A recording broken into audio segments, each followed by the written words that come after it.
heard some about plant pathology. Now we continue. Next disease. Our next disease rust of linseed or rust of flax. Linseed को flax के नाम से भी जाना जाता है. The rust of linseed is caused by the pathogen Malum sora, which is belong to the class Basidiomycetes. Order is Uridiniales and family is Malum sporoceae. Okay, the disease is basically occur in India. In Bundelkhand and Uttar Pradesh region. Basically India में उत्तर प्रदेश और बुंदेलखंड क्षेत्र में disease पाई जाती है. Which disease is a rust of linseed. इसके अलावा ये मध्य प्रदेश, राजस्थान, गुजरात, महाराष्ट्र इन सभी जगह पे इस डिजीज़ को देखा गया, रिपोर्ट किया गया है. अगर हम आउट ऑफ इंडिया की बात करें तो इंडिया से बाहर डिजीज़ जो है north and south America, Europe, Africa and Asia, Australia में ऑल्सो प्रेजेंट है. Okay, now symptom of the disease. जैसा कि आपको पता है कि किसी भी डिजीज़ का आइडेंटिफिकेशन उसके सिम्टम के बिहाफ पर होता है. During the symptom affected plants are very conspicuous. जो अफेक्टेड प्लांट होता है बड़ा सुस्पष्ट होता है, उसे हम आसानी से देख सकते हैं, पहचान सकते हैं बहुत सारे प्लांट्स के बीच में एज अफेक्टेड प्लांट और unaffected plant. The affected plant basically look like a orange colour, bright orange colour का दिखाई, उस पर स्पॉट दिखाई देते हैं. डेट्स वाई उसकी जो अपीयरेंस होती है ऑरेंज कलर की अपीयरेंस होती है. और ये स्पोर्स होते हैं बेसिकली यूरिडिया के फॉर्मेशन की वजह से होते हैं. और ये यूरिडिया युक्त जो ऑरेंज जो स्पॉट्स बन रहे हैं उसकी लीव्स पर बनते हैं, स्टेम पर, लीव पर, उसके कैप्सूल पर दिस ऑरेंज ब्राइट कलर के स्पॉट्स बन जाते हैं. Basically these are the formation of uredia. At later stage as the crop ripen the spots are mostly dark and brown turning black and a crust light. जैसे जैसे फसल पकने लगती है जो ऑरेंज कलर के स्पॉट के बड़े सुंदर ब्राइट करके चमक रहे थे वो डार्क ब्राउन में कन्वर्ट होने लग जाते हैं और क्रस्ट लाइट खुरखुरे से सूखे हुए से संरचना में कन्वर्ट हो जाते हैं. These signs represent telia. और जो ऑरेंज कलर के थे वो ऑरेंज कलर के किस में कन्वर्ट हो गए, ऑरेंज कलर के स्पॉट्स कन्वर्ट हो गए डार्क ब्राउनिश टेलिया में, मतलब यूरिडिया कन्वर्जन हो गया टेलिया में.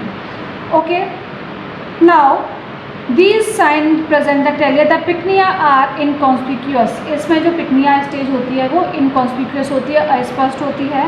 The aecia are orange yellow which appear on the stem and leaf. और एशियल जो स्टेज है वापस से ऑरेंज येलो कलर की होती है और यूरिडियल स्टेज थी ऑरेंज ब्राइट ऑरेंज की. ओके, और एशियल जो स्टेज है वो ऑरेंज येलो कलर की है, ये भी लीफ पर ही फॉर्मेशन होती है. इट्स मीन जैसा कि आपको पता लग गया, मैंने आपको यहाँ चारों स्टेज के बारे में बताया, यूरिडिया के बारे में, टेलिया के बारे में, एशिया के बारे में, पिकनिया के बारे में. इट्स मीन चारों जो स्पोर के स्टेजेस हैं ये एक ही लिंसीड प्लांट पर प्रेजेंट होती हैं. डेट्स बाय द पैथोजन कैसा है, इसका ऑप्रोशियस है जिसमें पिकनियल है, एसिडियल है, यूरिडियल है, टेलियल है एंड और ये सिंगल प्लांट पर ही प्रेजेंट होती हैं. Okay, the pathogen. The rust of pathogen is called by melam flora, जैसा कि मैंने बताया है. ओके, द माइसीलियम जो इसका माइसीलियम होता है वो intercellular, branch, septate, dikaryotic and sub epidermal and usually found in parenchymatic tissue of the host. जो मेलानोस्फोरा का माइसीलियम है, माइसीलियम मीन्स जो इसकी ग्रोथ है टिश्यूज़ के अंदर वो कहाँ है, जो प्लांट की सेल्स हैं, होस्ट सेल्स हैं, उनके इंटरसेलुलर स्पेस पर इसकी ग्रोथ हो रही है. इसका माइसीलियम सेप्टेड होता है, मीन्स पट्टयुक्त होता है, ब्रांच होता है, इसमें शाखाएँ पाई जाती हैं. Okay, but not intracellular. Mycelium is always intercellular, इसका माइसीलियम इंटरसेलुलर ही है. द यूरिडोसोराई जिसे कि हम यूरिडिया कहते हैं, जैसा कि मैंने बताया आपको ऑरेंज कलर के फॉर्म में बनते हैं स्पोर्ट्स. यूरिडोसोराई और यूरिडिया स्मॉल ब्राइट ऑरेंज कलर्ड और स्कैटर्ड इन ग्रुप. ये कहाँ ग्रुप में फैले रहते हैं और इनका जो राउंड पेचेस बना लेते हैं ऑन द लीव्स. कभी कभी ये पेजेस राउंड से हटके थोड़े इलोंगेटेड भी हो जाते हैं और इस टाइम पर ये ऑलवेज इलोंगेटेड ही होते हैं. मतलब यूरिडिया के जो स्पॉट्स बन रहे हैं वो इस टाइम पर थोड़े इलोंगेटेड हैं और लीव्स पर राउंडेड टाइप के हैं. They occur on both side of the leaves. ऐसा नहीं कि मैं कहूँ सिर्फ लीव की अपर सरफेस पर सिम्टम बन रहे हैं, वो दोनों लीव की दोनों सरफेस पर ही हमें इसके येलो कलर ऑरेंज कलर के स्पॉट्स दिखाई देते हैं. Each uredia contain numerous urediospore. हर एक जो यूरिडिया है उसमें बहुत सारे यूरिडोस्पोर होते हैं. The spore are rounded. Spore जो है वो राउंडेड होते हैं, ओवेट कलर के ओवेट्स होते हैं और इनका जो मेजरमेंट होता है वो 15 to 35 में. लंबाई है इसकी 15 से 35 माइक्रोन और चौड़ाई है 13 से 18 माइक्रोन विद ए कलरलेस. और इनकी जो वॉल होती है कलरलेस होती है और वार्टी होती है, मतलब कुछ उभार उसमें पाए जाते हैं. विद इसमें इनडिस्टिंक्ट जर्म पोर प्रेजेंट होते हैं। The uredospore are found at the tip of long multicellular sporophore. अब जो यूरोडोस्पोर जिस संरचना पे बनते हैं, जिस इरेक्ट संरचना पे बनते हैं, उसे हम कहते हैं स्पोरोफोर या बीजाणुधानीधर। तो यूरोडोस्पोर कहाँ बनते हैं? लॉन्ग इरेक्ट स्पोरोफोर पर इनका फॉर्मेशन होता है। विच रिमेन इंटरमिंगल, जो कि आपस में इंटरमिंगल या गुथे हुए से रहते हैं। ओके, विथ कैपिटेट पैराफाइसिस, उनमें capitate paraphyses. The uredia are expose and the uredospore the disseminated by wind. Uredospore expose होते हैं, ड्राई हो जाते हैं और उसका जब वापस से हवा के थ्रू उनका डिसेमिनेशन होता है, फैलाव होता है। इसके अलावा इंसेक्ट हैं और अदर एजेंसीज़ हैं, उसके थ्रू भी इसका स्पोर का डिसेमिनेशन हो सकता है। The uredospore germinate producing germ tube. Uredospore का जर्मिनेशन जो होता है वो जर्म ट्यूब के बनने के द्वारा इसका जर्मिनेशन होता है। They are not stand with the heat of the plain. जो इंडिया के प्लेन्स हैं, जहाँ बहुत ज़्यादा गर्मी होती है, उनमें ये बहुत देर तक सर्वाइव नहीं कर पाते। बट अगर हम बात करें हिली एरियाज़ की, जहाँ की ठंडक है, वहाँ 7000 फीट की ऊंचाई पर भी यूरोडोस्पोर लंबे समय तक सर्वाइव कर जाते हैं। Okay, in the end of season crust like reddish brown और ब्लैक टेलिया अपीयर। जैसा कि मैंने आपको स्टार्टिंग में बताया था कि स्टार्टिंग में ब्राउन ऑरेंज कलर के दिखाई देते हैं, लेकिन बाद में ब्लैक क्रस्ट टाइप की अपीयरेंस हो जाती है, जो कि इसके टीलिया का फॉर्मेशन है, टीलिया बन जाते हैं। Telia are form on the stem and rarely on the leaf. Telia का बेसिकली फॉर्मेशन स्टेम पर ही होता है, लीव पर इसका फॉर्मेशन रेयरली होता है। And contain numerous teliospore. Telia में जो टीलियोस्पोर का फॉर्मेशन होता है, और ये भी बहुत सारे होते हैं, और जिस इरेक्ट स्ट्रक्चर पर टीलियोस्पोर का फॉर्मेशन होता है उसे हम कहते हैं teliospore. Okay, the telia often appear in the centre of a group of यूरोडोस्पोराई।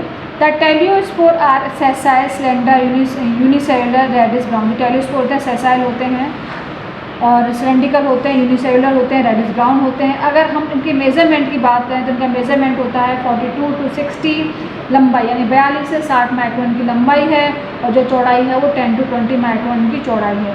They can withstand with the adverse condition, और बहुत समय तक एडवर्स कंडीशन में भी सर्वाइव कर सकते हैं, चाहे वो फ्रीजिंग की कंडीशन हो या बहुत ज़्यादा हायर टेम्परेचर की कंडीशन हो। In India the teliospore can not withstand scorching heat of summer month and die. यहाँ पे भी टीलियोस्पोर जो है इंडिया में जो बहुत ज़्यादा हीट है उसको हालांकि यूरोडोस्पोर के कंपेरेटिवली हीट को सर्वाइव कर लेते हैं, बट जो इंडिया की बहुत ज़्यादा जून की मई जून वाली गर्मी है उसे सर्वाइव नहीं कर पाते और मर जाते हैं, ख़त्म हो जाते हैं। द टेलियोस्पोर वॉज वायबल, जबकि अगर हम हिल की बात करें तो टेलियोस्पोर 4000 फीट की ऊंचाई पर भी वायबल रह सकते हैं। In India the pycnial and aecial stage are rarely found. India में बहुत ज़्यादा गर्मी की वजह से पिकनियल और एसियल स्टेज बहुत कम पाई जाती हैं, लेकिन अगर हम हिल स्टेशन की बात करें तो यहाँ पिकनियल और एशियल स्टेज की प्रेजेंट होती हैं। अब हम बात करते हैं इसकी nature and recurrence of the disease. Disease का नेचर कैसा है? द डिजीज़ इज़ एयरबोर्न, क्योंकि इसके यूरोडोस्पोर हैं और इसके टेलियोस्पोर हैं, ये हिली एरिया में सर्वाइव करते हैं, वहाँ से हवा के थ्रू बह के प्लेन्स एरिया में आ जाते हैं और डिजीज़ कॉज करते हैं। India linseed is winter crop. India में जो लिनसीड है विंटर क्रॉप है, जिसे अक्टूबर में ग्रो करते हैं, अक्टूबर में इसको हार्वेस्ट करते हैं और मार्च में इसको, मतलब अक्टूबर में तो इसको सोइंग करेंगे, बोएंगे, और मार्च में इसको हार्वेस्ट कर लेते हैं। मार्च और अप्रैल में बेसिकली इसको हार्वेस्ट करते थे। According to Prasad, teliospore lose their viability during the summer. और जैसा कि मैं बता चुकी हूँ आपको कि न तो यूरोडोस्पोर न टेलियोस्पोर, दोनों में से कोई भी हीट में सर्वाइव नहीं कर पाते। मीन्स मार्च और अप्रैल में जब हम इसको हार्वेस्ट कर रहे हैं उस समय इसके यूरोडोस्पोर टेलियोस्पोर फिनिश हो जाते हैं। That's why they all infected part come from the airborne by the dissemination from the hilly areas. तो जैसा कि इस डिजीज़ से पता लग रहा है कि प्लेन में ये डिजीज़ बेसिकली एयरबॉर्न है, हिली एरिया से डिजीज़ आ रही है, तो इसके कंट्रोल का एक ही मेथड है, वो है the only method of control this disease is a growing resistant variety. Means हमें जो इस पे छोटे हैं, हवा से फैल रहे हैं, हवा से आ रहे हैं, मीन्स हमें रेजिस्टेंट वैरायटी को ही इसमें ग्रो करना चाहिए। ना तो हम इसमें सैनिटेशन यूज़ कर सकते, ना इसके अंदर हम इसमें कोई ऑर्गेनिक सब्सटेंस या खाद का यूज़ कर सकते। बस बेसिकली इसका जो सैनिटेशन और सबसे जो मेन इम्पॉर्टेंट है इसकी डिजीज़ को रोकने का, वो ये है कि हम इसमें रेजिस्टेंट वैराइटीज़ को यूज़ करें। यहाँ मैंने आपको सारे स्टेज बताई गई हैं, जैसे यूरोडोस्पोर इस तरह के होते हैं और ये टेलियोस्पोर को शो किया गया, ये पिकनियल स्टेज है, और जो ऐसे होती है डाउनवर्ड स्टेज होते हैं, दिस इज एक्चुअल स्पोर और downward spore. It's mean it is autoecious ऑटोशियासिया मीन्स जब एक ही पैथोजन या एक ही होस्ट पर इसकी सारी डिजीज़ बनती हैं, तो इस सब डिजीज़ के बनने का जो प्रोसेस होता है उसे हम क्या कहते हैं, ये चारों एक ही डिजीज़ पे एक ही प्लांट पर बन रहे हैं। पिटनियर भी इसी पे बन रही है, एसिडियल पे बन रही है, यूनिटी भी इसी पे बन रही है, विटामिन डिजीज़ कैसी है, ऑटोशियासिया।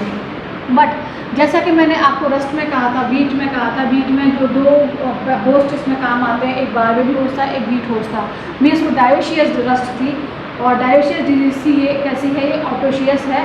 और यहाँ पे एक ही टाइप का जो है वो प्लांट यूज़ हो रहा है, जिसमें भी प्लांट जो पैथोजन है अपना डिजीज़ कॉज कर रहा है और इन्फेक्शन को क्रिएट कर रहा है। ओके, अगर हम के इसके पिटनियोस्पोर की बात करें तो pycniospore which are born on the branch, pycniospore branch stalk born है, जैसा कि डायग्राम में दिख रहा है। इसका जो पिटनियोस्पोर है इसका मेजरमेंट होता है 3 to 4 यानी 3 से 4 माइक्रोन लंबे होंगे और इनका डायमीटर जो होगा वो 2 से 3 माइक्रोन होगा। यानी पिटनियोस्पोर का जो लंबाई है वो 3 से 4 माइक्रोन है और चौड़ाई जो है वो 2 से 3 माइक्रोन है। ओके, अगर हम इसकी बात करते हैं pycnia aecia develop, the aecia are form on the under surface. Aecia जैसे कि बताया मैंने नीचे की तरफ अंडर सरफेस से फॉर्म होती हैं और राउंडिश होती हैं। इनका जो मेजरमेंट होता है वो 21 to 28 यानी 21 से 28 तक इनकी लंबाई है और 19 to 27 माइक्रोन इनका डायमीटर होता है। On the germination each aeciospore give rise to dikaryotic mycelium. और जब एसियोस्पोर का जर्मिनेशन होता है तो जर्मिनेशन होने पर जो एसियोस्पोर है ये डाइकोटिक माइसीलियम को प्रोड्यूस करता है। Death by nature and recurrence की बात मैंने बताई थी आपको, जैसा एयरबोर्न डिजीज़। अगर प्री डिस्पोजिंग फैक्टर की बात करें, बाई चांस ऐसा हो कि मार्च अप्रैल में इतनी हीट ना हो कि थोड़ा कूलिंग टेम्परेचर हो जाए, तो ये जो स्पोर्स हैं टीलियोस्पोर और यूरोस्पोर कुछ समय तक सर्वाइव कर सकते हैं। बट जैसे ही वापस से हीट टेम्परेचर बढ़ेगा, सर्वाइबिलिटी हैज़ फिनिश्ड और the pathogen become die. Now your linseed disease या फ्लेक्स डिजीज़ आपकी कंप्लीट हो गई हैं। नेक्स्ट क्लास में हम ग्राउंडनट टिक्का डिजीज़ और ग्राउंडनट को कंटिन्यू करेंगे। ओके।